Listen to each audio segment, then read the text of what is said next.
To my channel. अस्सलामुअलैकुम। हमारा आज का बेबीज गर्ल्स नेम है तकवा। तकवा के इंग्लिश में स्पेल्स हैं TAKWA तकवा।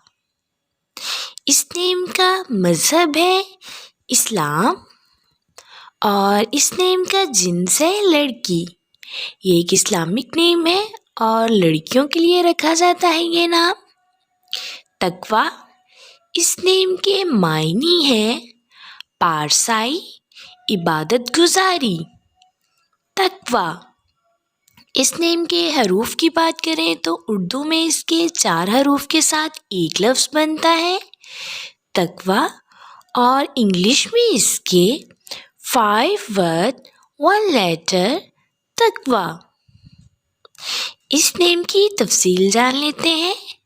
तफसील है इस नेम की तकवा किस्वा तकवा ज़ैनब। इस तरह से हम ये नाम रख सकते हैं। आप भी अपने नाम का मायने जानने के लिए कमेंट्स में अपना नाम लिखें और मायने जानिए। एंड अपने नाम की स्पेशल वीडियो बनवाने के लिए भी आप मेरे कमेंट बॉक्स में अपना नाम कमेंट कर सकते हैं। And please subscribe my channel, like, comment and share. Okay dears, फिर मिलेंगे न्यू नेम न्यू वीडियो के साथ।